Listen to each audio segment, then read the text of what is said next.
So today, I just want to talk with everyone around, of course, designing with product strategy.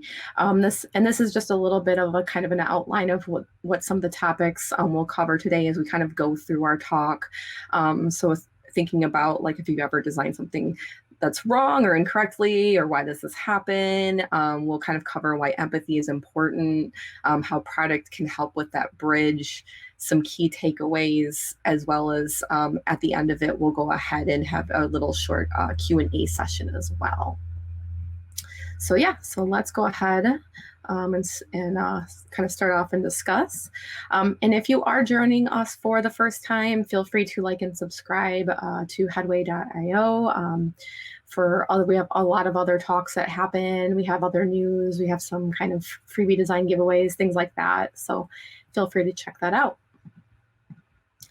All right, so I kind of want to just start and open today's talk by asking everyone out there, have you ever felt that you've designed the wrong thing?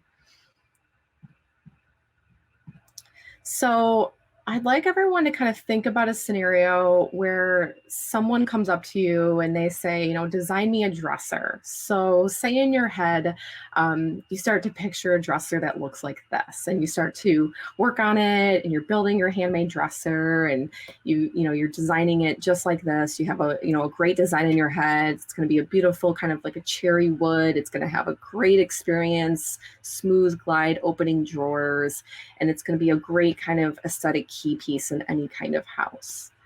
However, when you present the dresser to the client, they actually tell you that they were picturing a dresser with 4 drawers, not 3, for it to be gray and to say have a glass top as well, with a beautiful gold trim to match their current room. So I'm sure we've all made a design for someone or something where we just didn't have that information or enough information up front to start. So we just started essentially designing what we feel is best with the kind of information that we're given. And then once we finished, of course, with that design and we present all of our hard work, we kind of start to feel that we're very attached to this design. And then so upon presenting your design, you might have, had that kind of feeling where you designed that wrong design, and you find yourself starting to kind of, feel a certain way. You have questions that you're kind of talking about now with the client or on a project with other people that start to arise that weren't there at the kind of beginning of the project or didn't come up at the beginning of the project. And within those questions, you start to kind of essentially get more detailed information, and it makes you kind of wonder where that information initially was.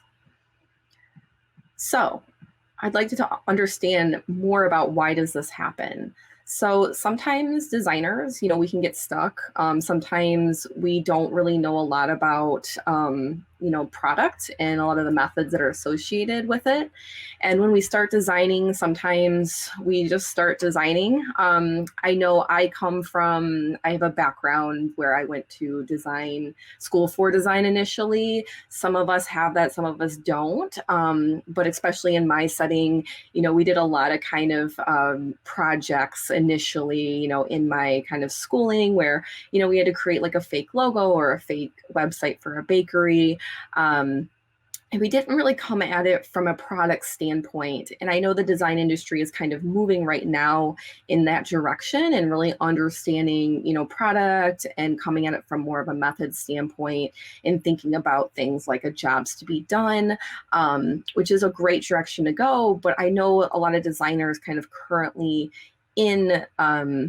currently out there, they might not have access to these tools or a good understanding of how these methods can be used in product, and they can really start to leverage and answer those questions so that we don't create the wrong thing or a bad thing up front and then kind of have to change that later on down the line. I also know too that, as designers, we want to make it look good. We want to have the experience be great. I know, a lot of designers probably here are on Dribbble a lot. So you see everything on Dribbble, and we want to make it, one of our instincts is to make it look amazing and things like that. But one thing is that I really want to understand, what are the risks when we skip this crucial step, when we skip kind of that product, when we skip kind of going back and kind of filling in more of these detailed questions and answers to this information. And I see a lot in the realm of design. Again, designers a lot will just kind of start designing, or we have limited information when we start designing. So we're thinking less about that ideal outcome, about what we're almost designing for the user, or what those kind of outcome for the user will ideally be. So, I just want to talk a little bit about the risks to skipping product strategy within your design. So by not utilizing product strategy and designing around user tasks instead of outcomes, we might start to essentially, the right design might not be produced right away, if not at all. It could end up kind of being a future where you didn't see so many rounds of iterations that start kind of happening, and these kind of new questions start popping up. So that can be kind of frustrating on that end. Another thing too is kind of around bad behavior outcomes. So by disregarding product strategy methods, designers can, start to miss what outcomes users want, because we might be focusing a little too much on tasks or around these certain tasks that they're doing without kind of acknowledging these outcomes. And this can start to lead to some bad behavior while we're designing, or bad behavior, or even while we're talking to these potential users around their tasks, instead of kind of being more focused around those outcomes. And then the other one is just kind of essentially time wasted. So, incorrect or undefined direction just can lead to those longer periods of time spent on revisions, extending budgets, things like that. So I want to kind of talk about why in product strategy, why is empathy important? So now that we kind of know these risks that start to pop up along with many other ones, we can go ahead and talk about empathy. So empathy is important because I like this quote, and I don't really know who it's by, but if you don't know who you're designing for no one. So one way to look at this is like the product strategy is just being another layer of good design. And the bigger the layer it is, in understanding what the user is trying to do within those layers, especially within product strategy, we're able to really kind of understand, again, who we're designing for. And by taking a lens to that, just as the way we would as designers with like an interface, perhaps, we're able to zoom out outside of more of that abstract UX and design, and really understand what it is that a user is trying to do here. So by doing this, we are able to kind of gain a few things. One, we'll gain empathy through understanding. And so we'll want to kind of understand their behavior, again, know who we're designing for, and we can start to do this a little bit deeper than we currently kind of do sometimes by just kind of having a basic conversation with these users, and just starting from a standpoint of empathy, watching them, having them, see and interact with whatever kind of process they're doing or kind of project you're working on, talking with them about it, and really understanding smaller details, and then also the bigger picture. And there's a lot of tools that we can use to do this. Again, thinking about, wireframing, thinking about just kind of sharing their experience in user interviews, and so on and so forth. Another way is that we'll want to go ahead and look at the behaviors that people go through.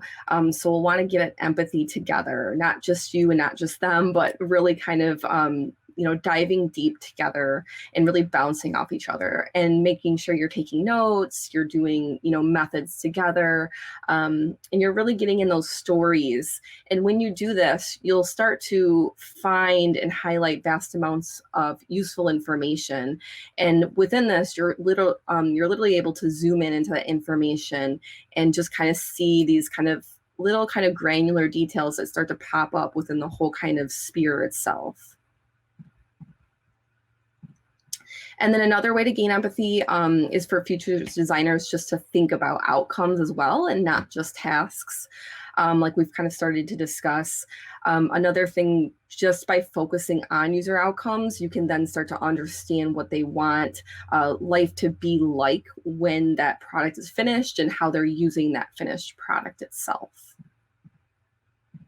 So essentially, the product is this bridge that we're designing around. It's not so much we're designing the product, but that product we're designing is going to be the bridge that users use to get to their goals, to get to their outcome, ideal outcome. And by doing these things and gaining this empathy, we're able to get at designing the product, again, to create that bridge to be their goal. And one thing that is really just incredible, I feel like in the space to remember, is that, designers, we tend to easily grasp product strategy, even though we might not use it or use it as much sometimes, more than a lot of other people kind of just in these spaces, because we're already really good at using the fundamentals of product strategy methods. Again, just, especially through like user interviews, for example, we already kind of have these questions in initial interviews when starting to understand a product that we're building or a design that we're going to be creating. Oops. There we go. So yeah, so just by understanding the user's world and going into kind of some of these best practices that we want to focus on with product strategy, is that we just want to kind of design from this different level, and we want to really understand their world on different levels and just make it very accessible.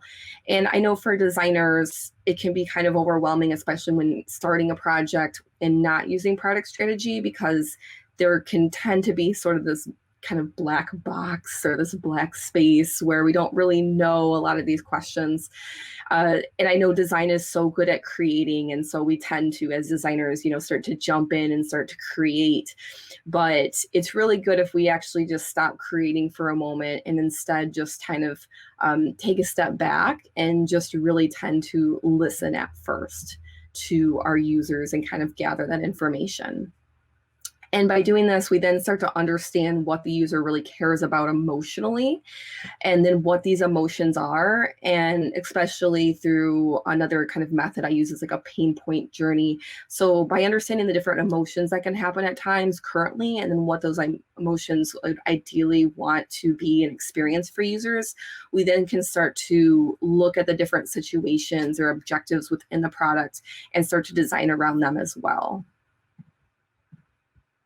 And lastly, we really have to understand our scope. So really just understanding what is the project scope, what's the size of the research we want to do.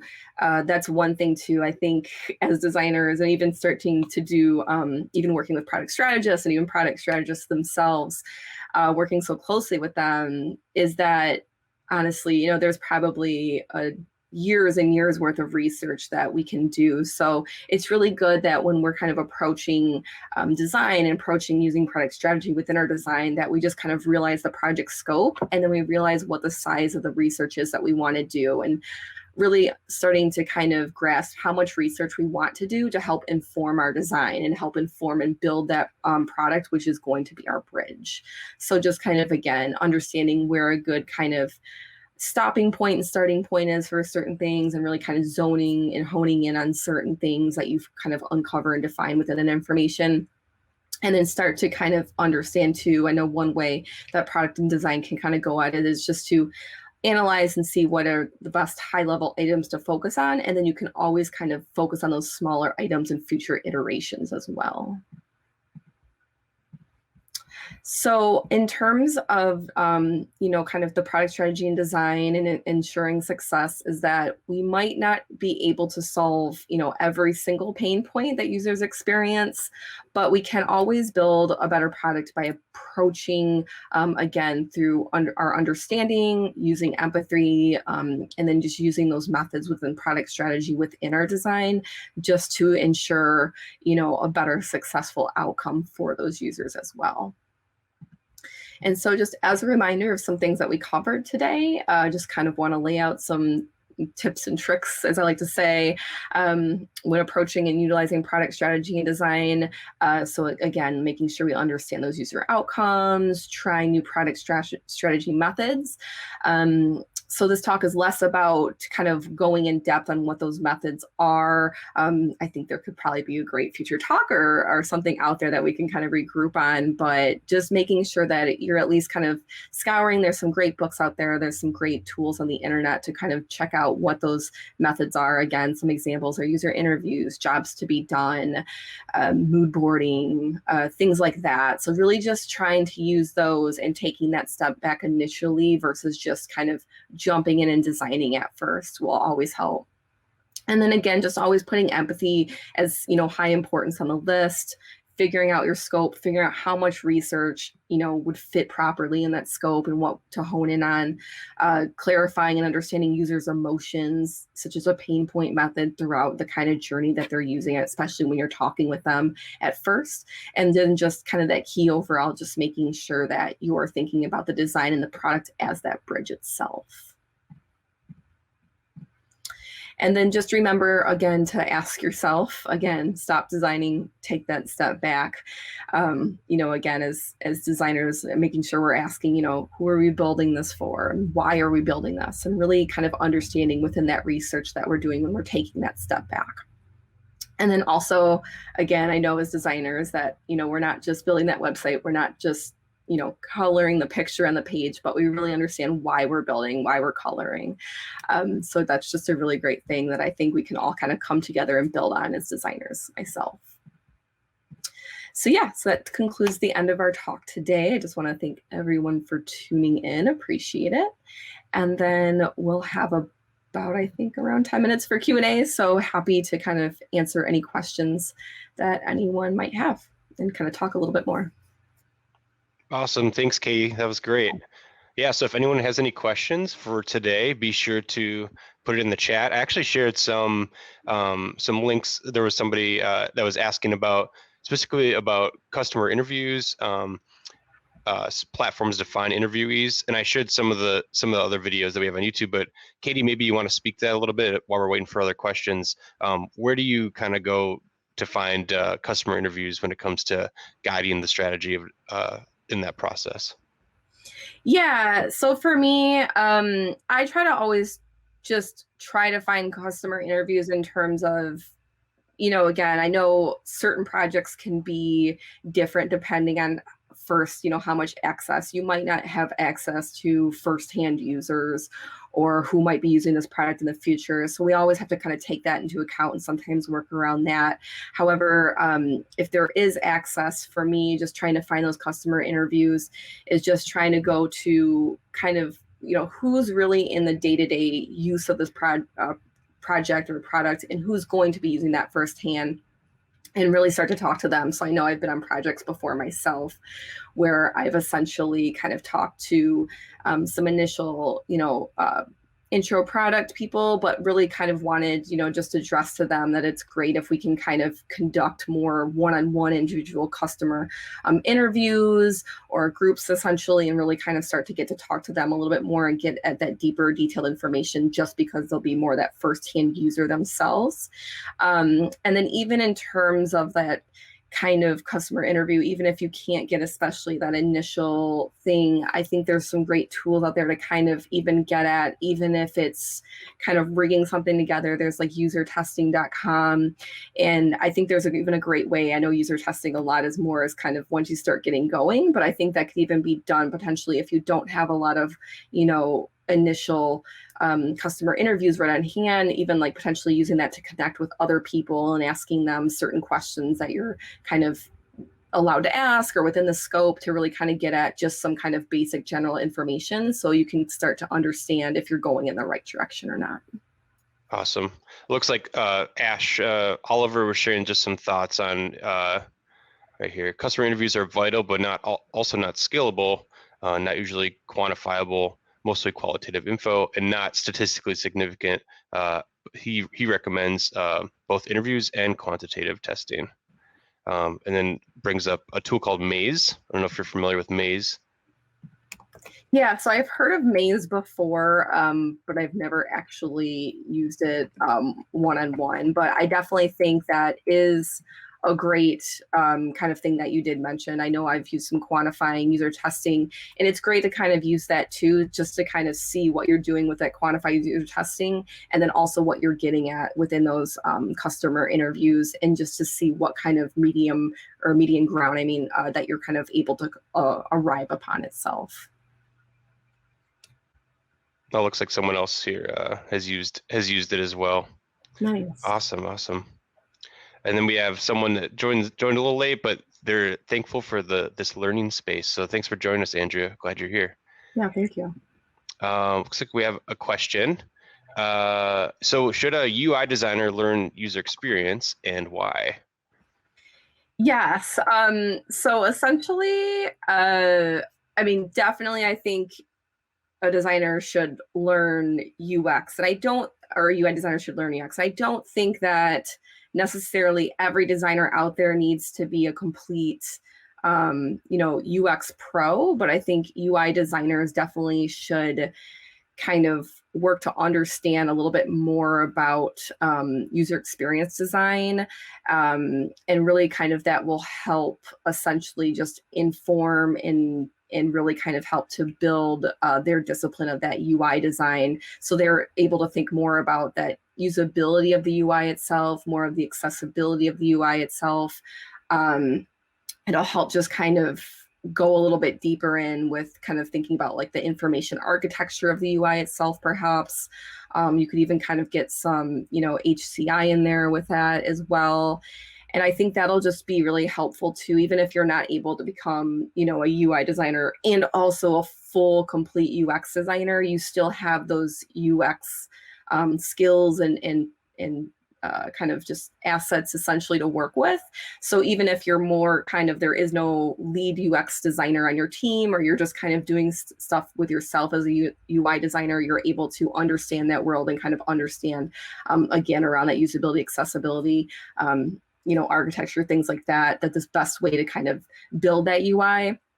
And then if you do have a kind of lead or certain full-time UX roles on a team, that you're able to kind of sync up with, you're just more informed of their world. And then you guys are just able to kind of, understand each other's language a little bit better, understand, the collaboration and how that workflow should be just a little bit better as well.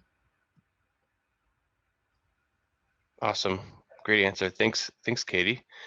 All right. I don't know if we have any more questions, but I did earlier in the chat, I did share a link to your blog post of some of the design method books that I think you wrote that blog post a little bit over a year and a half ago. It's been a little while, but it's all about design method books to check out. So be sure to head to headway.io and go to the blog, and under design you'll find the book. Otherwise, the link's here in the chat. We'll be sure to put it in the description too of this recording, which is great too. But yeah, I don't know if there's any other questions in here. If anyone else has one, be sure to share it. And otherwise, I'm gonna quickly share my screen if that's okay. All right. So before we kind of wrap things up, looks like we have another question. We'll get to that after this. But I want to share some of the events we have coming up. So if anyone here is a developer and is curious about TypeScript, Kelsey from our team will be talking about advanced TypeScript in the middle of June. So be sure to check that out. You can go to our website and check all the events. And we also, if you're subscribed to the channel, you'll get notifications for our live streams as well. And then Robert and Ryan will be talking to Teresa Torres about continuous discovery habits. So this is something actually designers could be thinking about, is especially if you're working on a full product team, like how can a product continuously get better, or how can you find new opportunities for new products that would complement your product or that your customer needs, stuff like that. And then Billy at the end of June will be talking about creating user flow diagrams from customer journey maps. So it'll be good, more tactical type stuff. So it'll be fun to dive into that. I think we can jump back into this question from Leif Leak. I'm going to stop sharing here. when I read some article about UI and UX, I often find that people say that UI is not UX, but if a visual designer or UI designer is applying some color theory and logic, it does affect UX.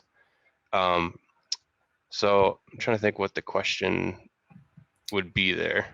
So yeah, I'm not sure exactly the question, but just kind of reading that, hopefully I can kind of answer this from kind of how I'm understanding this, and hopefully I'm understanding this correctly. But I know even in terms of kind of user experience and how color is even related, for example, I know that there's a lot of research out there that shows that like light and color, even just like outside of the world of design, just as humans can, affect our mood or sleep or, certain aspects. I know that, I've heard kind of a little bit and haven't dived too much into this, but how McDonald's, for example, uses red and yellow, and it kind of can help with like happiness or warmth, cheer, energy, food, hunger, so things like that. So I think there's a lot of kind of aspects, even getting down to like the rawness of just like basic colors that you're choosing and how you could choose, throughout, your design, especially even just, for example, I'm talking about color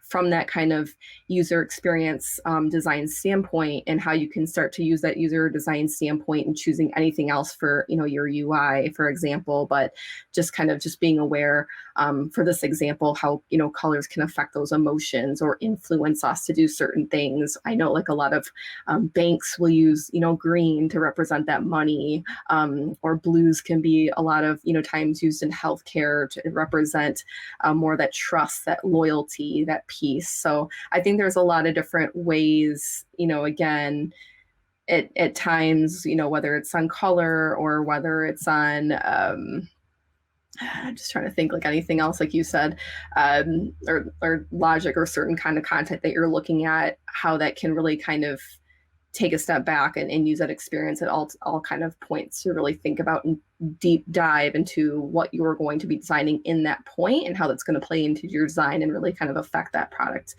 from even that standpoint as well. Awesome. Hopefully that answers the question. Yeah, we do have a question. Ahmed's just asking, what is product strategy and what do you mean by that when it comes to design? Yeah, for sure. So I think product strategy, I think that's kind of a new term that's, well, not so much a new term, but kind of as well as kind of entering more of the space of design and product. And, that's kind of being built up. And I think a lot of people are still kind of might be interpreting it a little bit differently. And it can be sometimes interpreted a little bit differently depending on where you're kind of at within certain kind of moments within something. But just kind of how I mean it is just kind of thinking about the product strategy of just how, when designing a product, thinking about, what kind of vision you're setting for that product and how that vision is going to provide that bigger picture of what, that product is trying to achieve or that client is trying to achieve, getting at that empathy, getting at that understanding of users, getting at, what that outcome will be. Because once you get in that, use that understanding, using that empathy, for example, and really understanding that outcome of users that you want, how does that outcome, does that fit overall with the vision of the product or the company of the product? And if not, then you understand more how to kind of mold that product into fit that vision, how to fit that outcome into that vision, and then also to see if it aligns or not. And then this can even just be helpful to, have others understand like a direction or stakeholders, for example. And then again, like another method you could use for this, just to kind of help paint that vision and that, that outcome through user interviews and things that you get is just like more of that, like a method of like a product roadmap per se. Jacob, I think you're muted. Oh, sorry. No. Thank you. I've done this before. So Ahmed also asked if there's a framework to guide thinking. Yeah, actually, there's a couple videos I shared. Actually, I'll share them again. There's a really cool discussion from Robert and Ryan about learning loops. It's kind of like the beginning, but also understanding your customers when you don't have any yet. They kind of talk about, when you have this idea and you're trying to validate the idea and validate a solution, and which these are the things that'll guide your initial designs and all these iterations over time with learning loops. I'll share these two videos and hopefully you'll find them helpful.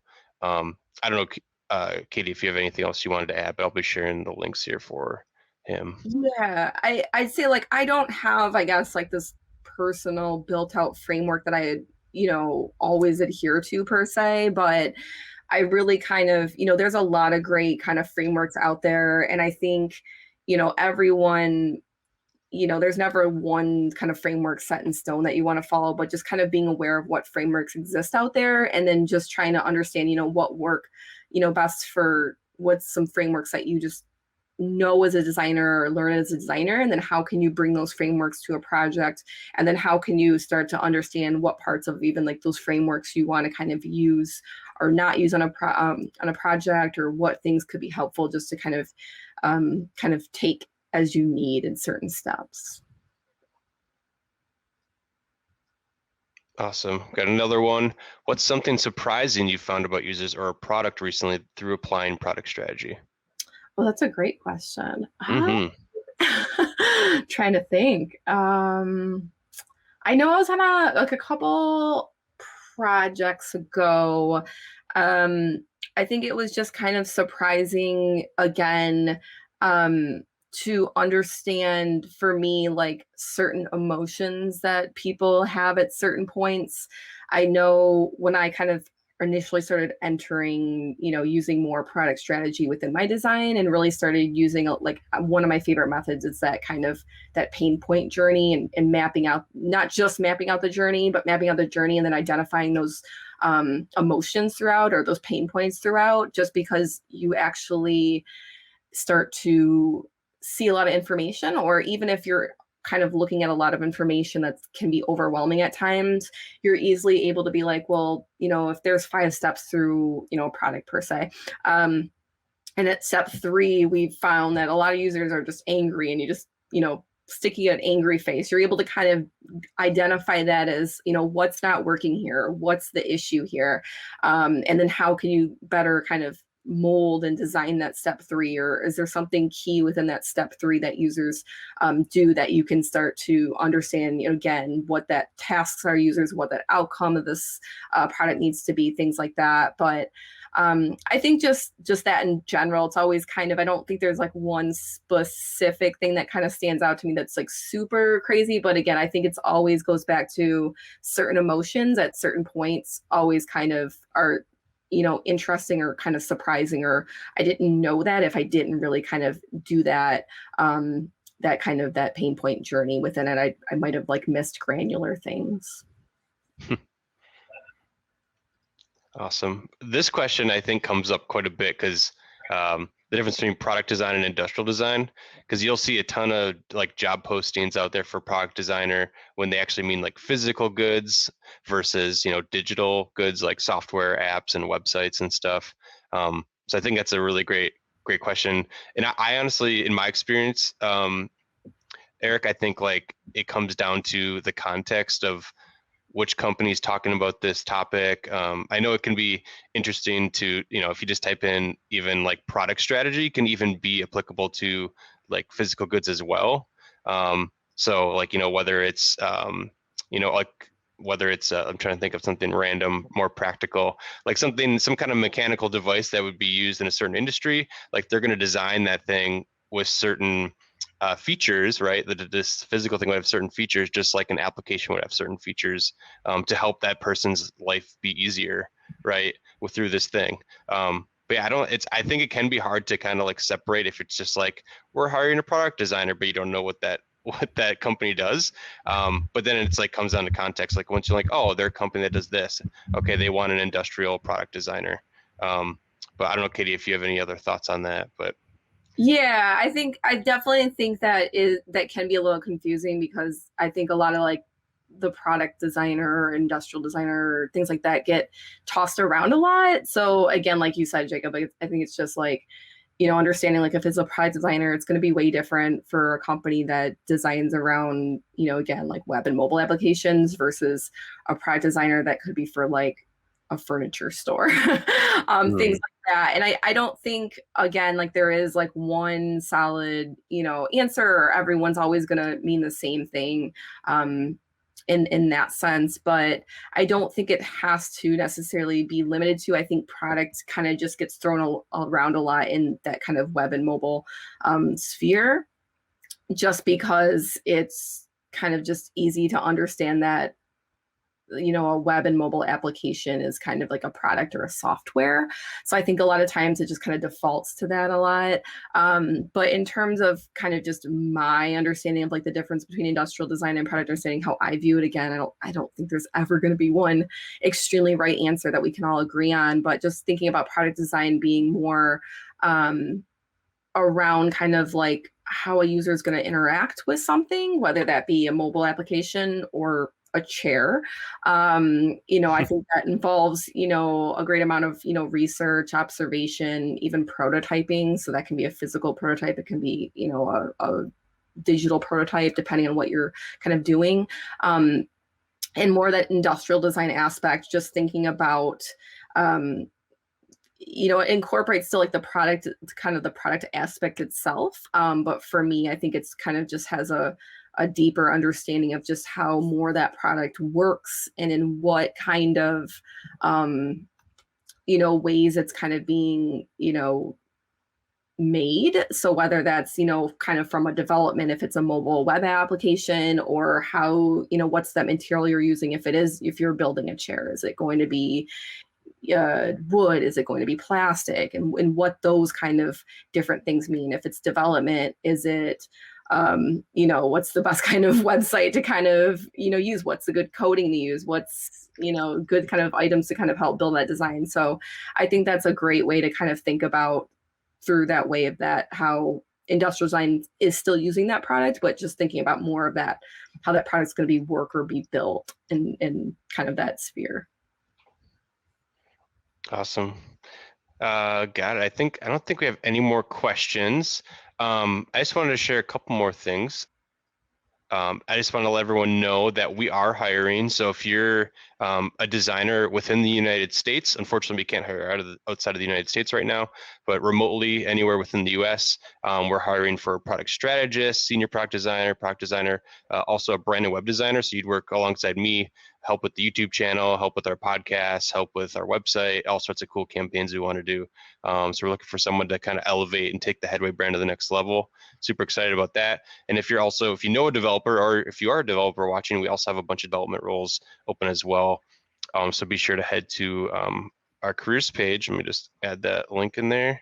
And then the other thing I wanted to talk about was to Kady's book, or blog post about the design method books. So if you haven't checked it out, I shared a link earlier, but you can go to our blog and find this as well. But she kind of talks about some of her favorite books for finding like unconventional like design methods if you're feeling stuck with the traditional approach, stuff like that. So lots of great stuff in there. Yeah, good stuff. Thanks again to Kady for presenting today. I don't think we have any more questions. We can wrap it up. Be sure to check us out on all of our other videos, I should say, on YouTube here. So if you haven't subscribed yet, be sure to do so. We appreciate all the likes, all the comments, stuff like that. Again, this recording will be edited and available sometime early next week on our channel. And be sure to check out other upcoming events. So anything else you want to share today, Kady, before we depart? Yeah, I think I'm good, but just thanks everyone so much for the opportunity and tuning in. And it was great to kind of just connect with everyone, share some things, and talk and answer some great questions. So appreciate that. Awesome. Thank you so much, everybody, and take care. Have a great day or evening, depending on where you're watching from.